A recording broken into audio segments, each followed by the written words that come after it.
everyone, and welcome to a brand new episode of TV Talk, the Rapid Recap. Today we have Silvana Smith with us, and she's going to help us recap all of Scandal. All right, so Silvana today is going to attempt to recap the first 5 seasons of Scandal in 10 minutes. We don't know if it's going to happen because there's a lot of plot in Scandal. Silvana, are you ready? Yes.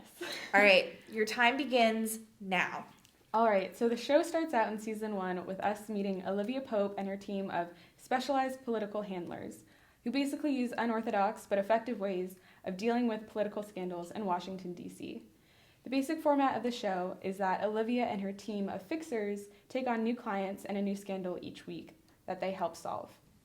It's established throughout the season that she has connections all throughout Capitol Hill, including President Fitz Grant, with whom she worked on the campaign with.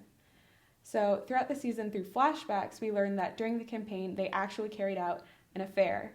And one of the main arcs of the season is her handling the scandal of an audio tape that supposedly proves the president is having an affair with a young aide named Amanda Tanner, but the audio tape is actually a recording of Olivia and the president.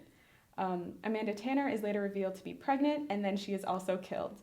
With her crisis management team, Olivia is able to lie and convince the media that the audio tape is actually the First Lady and the President. However, through Olivia's investigation, they learned that Amanda was actually sent by somebody else in Washington to sleep with the President as a form of blackmail. However, the baby was not actually the President's. And the first person to figure all this out was the boyfriend of Olivia's new employee, Quinn, and the boyfriend was a reporter. And so, because of all this knowledge, he is actually murdered, and Quinn ends up finding his body, and panicked, she calls Olivia for help. And so, through helping Quinn out of the situation, it is revealed that Quinn Perkins is not actually who she says she is, and is actually somebody named Lindsay Dwyer. And in the season finale, we also learn that the president's wife is now pregnant. And when I tell them it was you and me on the tape, I will also share my outrage about the replaying of our private moment in such a public, reckless, and irresponsible manner by the gossip-hungry, left-leaning mainstream media, and how upsetting it's been for our family, especially at such a fragile time, given that I'm newly pregnant. And so the season ends on a cliffhanger. And season 2 begins with addressing who Quinn is. And so Olivia is now representing her as a client because it turns out Quinn was framed for killing 7 people in a bomb explosion, and now she is finally being tried in court as her true identity, Lindsay Dwyer. She is eventually set free, but the case grabs the attention of the U.S. Attorney, David Rosen, who disapproves of Olivia's unorthodox ways of getting justice, but develops a romantic relationship with one of her employees, Abby. His investigation of the case leads to one of the main arcs of this season about the rigging of the election of President Grant. Through flashbacks, we learn that Olivia, the First Lady, the Chief of Staff, a Supreme Court Justice, and a lobbyist all conspired to commit voting fraud and carried out the bombing that Quinn was framed for to cover up all the evidence. Also during this season, during a birthday gala for President Fitz, he is shot in the head. After a miraculous recovery, he is determined to divorce his pregnant wife and finally be with Olivia. And after hearing of this, Mellie induces labor 4 weeks early. The president then learns that the Supreme Court Justice helped rig the election for him, and she was actually behind the assassination attempt. And so, as revenge, he proceeds to kill her, and also, through this process, decides that he no longer wants a divorce. The second main story arc of the season surrounds the story of a mole in the White House, which is eventually revealed to be Billy Chambers, an employee of the vice president. While investigating, Olivia meets this new character named Captain Jack Ballard, who works with somebody named Rowan, who is the leader of B613, which is a top secret section of the CIA that even the CIA doesn't know about. And Rowan actually orders Jake to get close to Olivia without her knowledge, and they begin a romantic relationship. At the end of the season, Mellie gives President Fitz an ultimatum, so he either becomes loyal to her as a husband or she goes on national television and reveals his affair with Olivia. Fitz chooses Olivia, forcing Mellie to reveal the affair, and Fitz announces his campaign for re-election. At the end, Olivia's name is leaked to the press as being his mistress, and it is later revealed that the leader of B613 is actually Olivia's father. And so in season 3, we start off with addressing the fact that Olivia's name has been leaked to the press as Fitz's mistress. And Olivia and her associates face financial troubles due to all of their clients leaving the sort of firm because of such bad publicity. And so Rowan, the leader of B613, has become more involved in Olivia's life and tries different ways to manipulate her into doing certain things. So she asks her employee Huck, who has a mysterious military past, and Jake to investigate this organization of B613. And they discover something called Operation Remington, where while in the military, President Fitz shot down a civilian aircraft over Iceland, and that Olivia's mother was actually one of the 300 passengers that died on that airplane. However, they later find out that a passenger whose identity they don't know yet was actually removed from the flight by a federal marshal.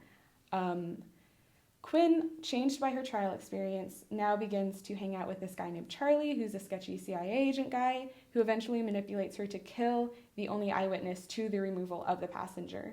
And as a result of this murder that Quinn carries out, Huck tortures her as punishment, and because of this, Quinn leaves Olivia's firm. Meanwhile, President Fitz faces the other candidates who are running against him in re-election, and after finding out that Fitz was the person who shot down the plane which killed her mother, Olivia declines to become his campaign manager and instead chooses to become the manager of the Democratic opponent. After the current Vice President, Sally, decides to run against Fitz as an independent, he chooses the governor of California, Andrew Nichols, as his new running mate, and this guy, Andrew Nichols, actually develops a romantic affair with the First Lady, Mellie.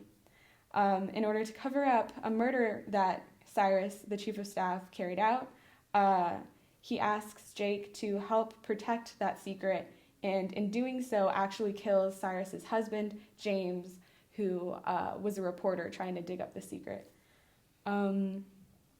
Olivia eventually agrees to run the president's re-election campaign. However, it looks that his opponent, Sally, is more likely to win because she was involved in the bombing. And she sort of gains the sympathy vote. However, Rowan, Olivia's father, orders the execution of the president's son, Jerry, and ultimately that wins the election for him. And after this sort of devastating event, Olivia decides to run away to an island with Jake to start a new life instead. And so season 4 begins with Olivia and Jake in paradise, where Olivia receives a letter stating that one of her most beloved employees, Harrison, was found dead, and so she decides to leave the island and come back with Jake to America to attend the funeral. Upon returning, she finds that her old employees and her friends, all their lives have changed in her absence. Abby is now the White House press secretary, and Quinn has stayed in contact with both Abby and Huck while they work for the CIA. Both the president and Mellie struggle with the death of their son throughout the season, but Mellie finally comes to terms with it after finding out that he was murdered and didn't die by chance, and eventually she runs for the senator of Virginia. So the first half of the season focuses on Jake's arrest for the death of the president's son, Jerry, after Rowan frames him once he comes back to America. After finding out her father was actually the person behind the murder, Olivia, Fitz, and Jake make a plan to arrest Rowan, but the plan fails, which actually ends up shutting down B613, and they start eliminating all their agents. Olivia eventually confronts her father and tries to kill him, but he manages to flee. Right after this, Olivia is then captured and kidnapped and taken to a mysterious location in order to emotionally manipulate the president into going to war with West Angola. Olivia is eventually sold on the black market by her kidnappers, but ends up being rescued by an old employee who was the person who outbid everyone else, allowing her to return to America. It is also revealed that Olivia's mother, Maya, is still alive and wasn't on the plane that crashed, and it was actually being held captive by her father for the past 22 years. And her mother is able to escape and eventually reestablish contact with Olivia. In the season finale, members of a grand jury gathered for the B613 case are killed before the initial hearing. It is learned that Mellie was blackmailed into giving the names of the jury members to Rowan, who orders Huck to kill all of them. And so Mellie feels very responsible and guilty for their deaths. Cyrus finds all this information out, but decides not to tell the president. And after seeking advice from Maya, Olivia and Jake decide to reveal B613 to the CIA. But it backfires, and they're unable to successfully imprison Rowan for his crimes in B613, but is able to imprison him for embezzlement. And later, Fitz finds out the truth about Mellie and Cyrus, who helped kill the grand jury members, and because of this, feeling so betrayed, he fires his chief of staff, Cyrus. Sir, please, you're fired. And kicks Mellie out of the White House, reuniting with Olivia. Get all out. Pack your bags and get out of my house. So season 5 begins with Olivia and Fitz living in the White House. Still, Fitz is still married to Mellie, but they are continuing basically an open affair. But it's not until Olivia confirms to the press that she is Fitz's mistress that pushes their relationship into the public eye. And so it takes her team of associates to sort of win the American public over to like Olivia instead of viewing her as the evil mistress in the story. So basically, Olivia takes up the First Lady role, but throughout the season, she feels suffocated, and by the mid-season finale, she gives it up, breaks up with Fitz, and walks away from the White House. It is also revealed that during this time, Olivia had an abortion, and after finding this out, Fitz is very upset, and their separation is deepened. After Olivia and Fitz are broken up, Fitz begins this very provocative lifestyle, which his press secretary disapproves of.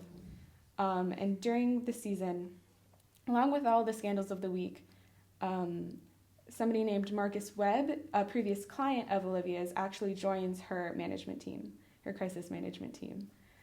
During the season, Olivia also beats Andrew Nichols to death, the governor of California and previous vice president.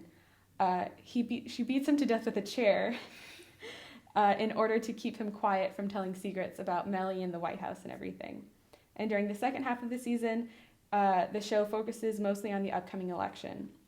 Olivia becomes the campaign manager for Mellie, who is running for president, and the current president, Fitz, throws his support behind his current vice president, Susan Ross, and Cyrus, the ex-chief of staff, is trying to elect Frankie Vargas, the governor of Pennsylvania, and eventually becomes his running mate as vice president. And Hollis Doyle, the lobbyist who helped commit voter fraud back in season 2, is also running for president. And eventually Susan drops out, and Mellie chooses Jake Ballard as her vice president pick, and the season ends on the eve of the election. So that's where we're picking up in season 6. Man. Not quite 10 minutes, a little over 12 minutes, but that is a lot of plot. I don't know how people who watch Scandal can keep track of it all. Thank you so much, Silvana, for getting us caught up, and make sure to check out Scandal. It just started its 6th season, and it's airing on ABC at 9 p.m. as part of their TGIT lineup. Again, Silvana, thank you so much for helping us out with this. Great job. Fantastic job. Make sure to subscribe to our YouTube channel, WMTV 1693, and follow us on all of our social medias and check out our website. Thank you so much for watching. We'll see you next time.